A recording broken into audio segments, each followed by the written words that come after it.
ফেরেশতাদেরকে নিয়ে মাশওয়ারা করলেন, পরামর্শ। কিন্তু কেন পরামর্শ করলেন?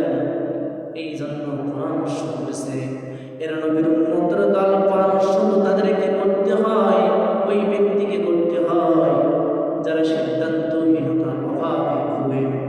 কিন্তু আমার আল্লাহ তাআলা তো সিদ্ধান্তহীনতার অভাবে ভোগেন না।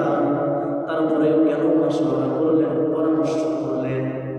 এই জন্য পরামর্শ করলেন কারণ আল্লাহ তাআলা এই মানব জাতির সৃষ্টি এর মর্যাদা বোঝানোর জন্য পরামর্শ করলেন। চিল্লাইয়া বলেন সুবহানাল্লাহ।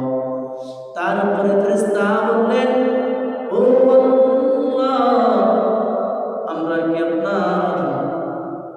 আপনার যে আমরা নাম জপি, জিকির আজকার করি, এগুলো কি আপনাকে ভালো লাগে না? আল্লাহ তাআলা বললেন, আমি দুনিয়ার মধ্যে বান্দাদেরকে পাঠাবো।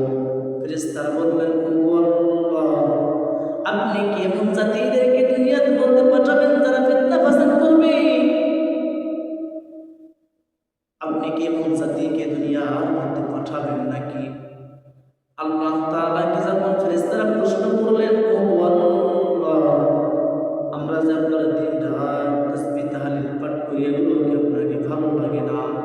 ফেরেশতারা বলেন, বান্দা শোনো, তাফসীরে মাআরিফুল কুরআনের মধ্যে দেখেন, যখন আমার কোন বান্দা গুনাহের কাজের মধ্যে লিপ্ত হয়ে যায়, আর যদি আমি মালিককে একবার আল্লাহ বলে ডাক দেয়, আমি মালিক এই পরিমাণ খুশি হয়ে যাই, যেই পরিমাণ খুশি আমি ওই সময় হই না যখন তোমরা সমস্ত ফেরেশতা আমার নাম ধরে গুণগান করো।